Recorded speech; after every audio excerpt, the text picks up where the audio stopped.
Chess friends, I hope you are doing well. A new chess engine named Stockholm has arrived with over 3,800 ELO ratings, especially known for its high accuracy, depth, and statistics.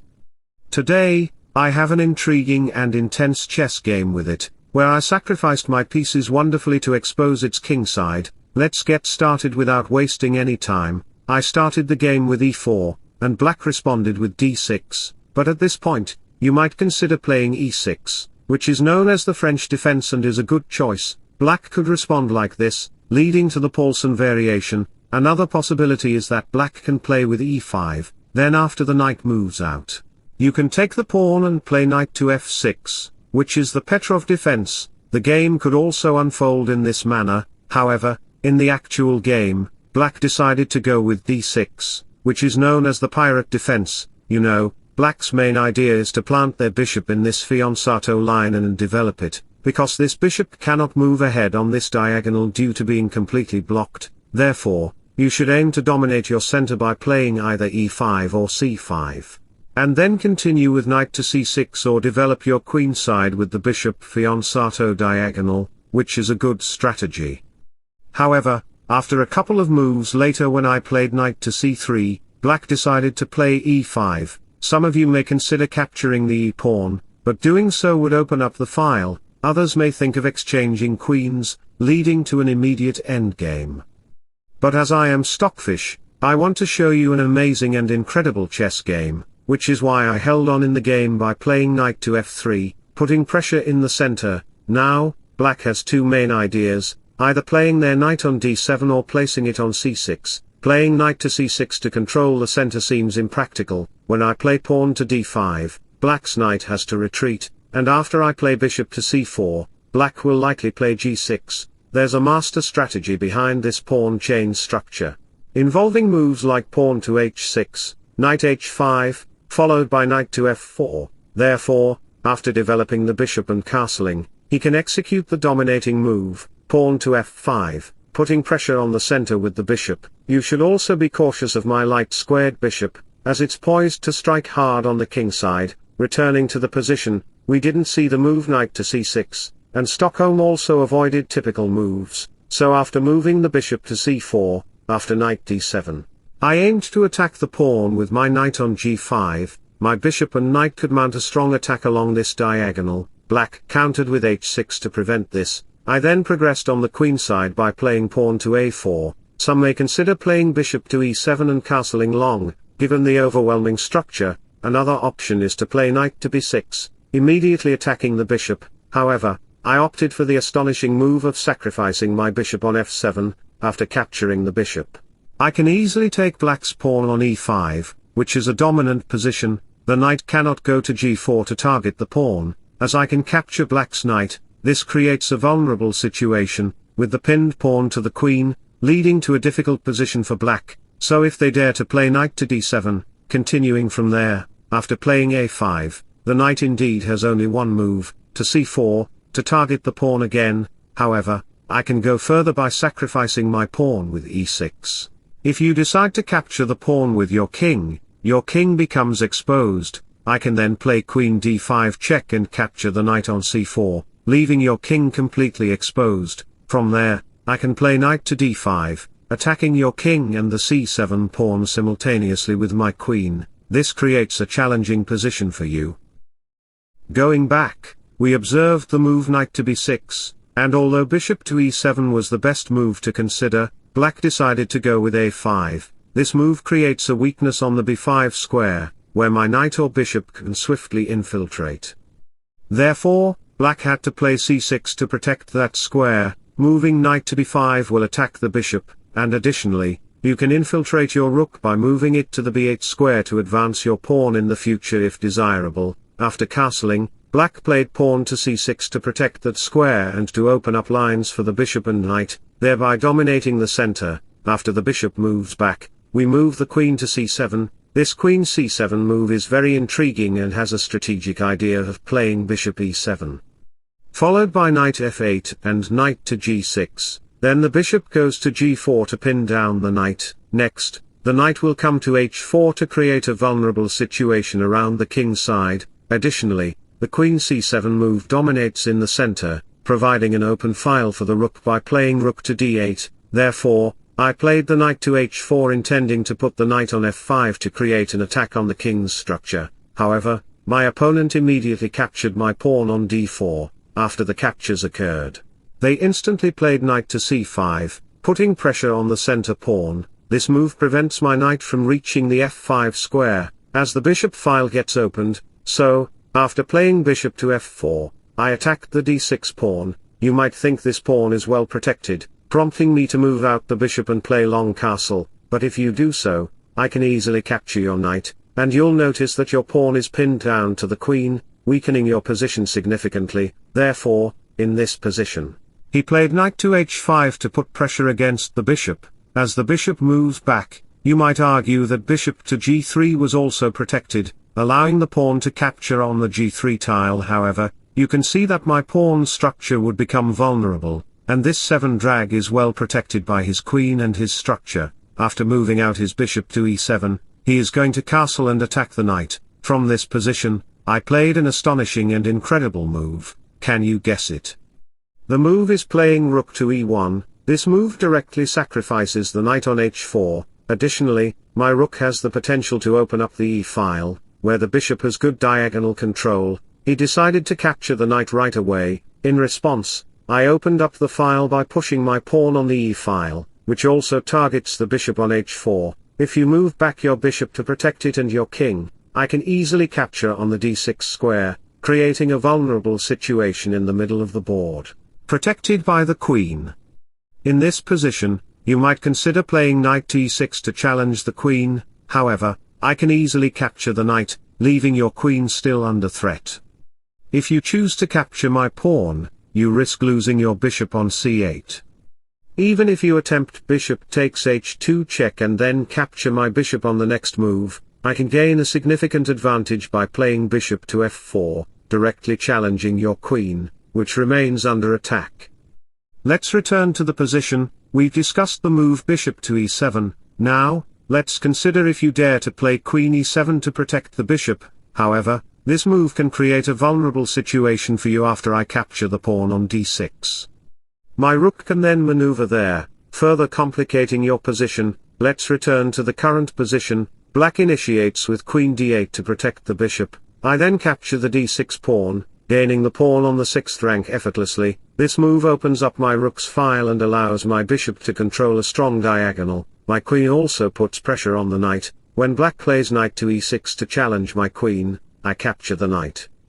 After the capture, I advance my d-pawn to the 7th rank, regardless of which piece you use to capture. If you choose the bishop, I can respond with bishop to g5 check, targeting both your king and queen simultaneously, resulting in a lost piece. In this position, if you play queen takes d7, now, I regain my piece by capturing your bishop on h7, your knight is under attack, forcing you to retreat it. I gain control of the diagonal by playing bishop to c5, this weakens your black king's position. As I have an open rook file, and my other rook can soon join the attack, returning to the key position, black's best move is king to f8, which was actually played in the game. Let's analyze my position here. I have the 7th rank pawn, which is influential and creates a superior position for me. It all started when I played rook e1 several moves ago, sacrificing my knight right away. After a couple of moves later, we arrived at this position where I could gain a passed pawn by sacrificing my knight. So, here I decided to play queen c5 check, and after the bishop moved, I captured his knight on h5. You can see that my knight can maneuver to e2 and then f4 to attack the bishop in conjunction with the rook and knight. His king structure is completely vulnerable, where my bishop can potentially come to d4 and create a much weaker situation on g7. Now you have to deal with this d7 pawn, and if you dare to capture it with your bishop, I can easily move my rook forward to d1 to activate this file.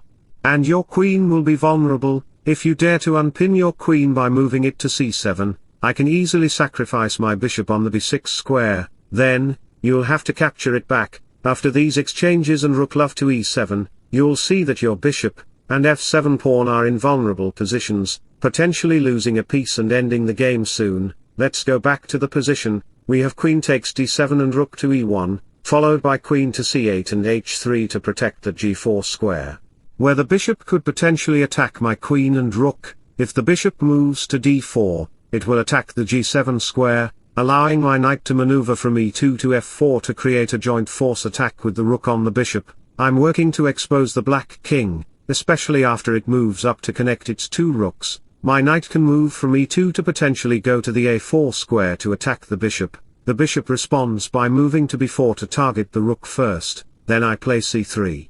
You can see that the bishop is in a terrible position. If you consider playing bishop to d6, I can sacrifice my bishop on g7, exposing your king and leading to a game over situation. So, if you ever consider playing the move bishop to e7, my knight can come to f4 to reinforce the bishop.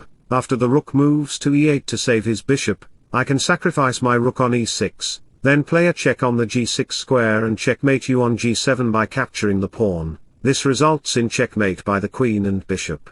If you play rook to g8 to protect the checkmating square, I can sacrifice my rook again on e6, leading to a check with queen g6, the king moves back, and queen takes h6, resulting in another checkmate. This position shows that your king is in a terrible condition due to the bishop, rook, knight, and queen. In this position, he didn't play the move bishop to e7, instead, he moved his bishop back to the f8 square. His bishop is protecting his kingside structure, but I have my knight on f4 attacking the bishop. As the bishop moves back, I move my rook up to d2. You can see that most of your pieces are in passive positions, while my bishop and knight are causing trouble in your kingside. My rook controls the open file, and my queen is active. All my pieces are working together, creating a vulnerable situation for your position. After bishop d6 to target the knight, I played a decisive move. Bishop takes g7, sacrificing the bishop, because your bishop was also hanging. Your opponent decided to capture the knight first, then I moved my rook to d4 to attack the bishop. If you try to save your bishop by playing bishop to g5 and protect that square, because if you move your in any other square, I can capture the pawn on h6, leading to a checkmate position. In this position, after you play bishop to g5, I'll show you what happens after I capture your rook on h8. King takes the bishop will create a positional weakness for your kingside. After you capture with the queen, I can push my pawn to h4, forcing the bishop to move back. Then, with a queen check and rook joining on f4, my queen and rook join forces to attack along this file. You might find joy in the fact that this pawn is snugly guarded by the bishop, but should you muster the courage to retreat your bishop to fortify your position, you'll notice that your queen on a8 remains trapped, dwelling in the most stagnant square, rendering it utterly passive. Meanwhile, I could unleash c4 to tighten the grip on your territory and launch an assault on your king. This sets the stage for a highly precarious scenario for the black king. So going back, we saw the move behind bishop g5, so in the game, we had king takes g7, rook takes f4, unleashing an attack with the two rooks and the queen, forcing the move queen e5 check. Even the rook is coming via rook e3 to the g3 square, so the bishop goes out to e6 and the queen to e5 for a check, forcing the king to move.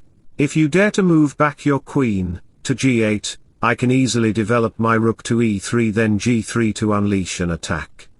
After the king moves, I played my rook to launch an attack on the h6 square with my queen in the next move, so after the queen moves, queen to f4 happens, and the king goes to g7, then I sacrifice my rook on e6 square. That's the most aggressive rook sacrifice because after you capture the rook, it exposes the king completely, creating a procrastination scenario. After I capture the pawn on e6, you'll see that queen e5 check is coming, and regardless of your move choice, your game is essentially over.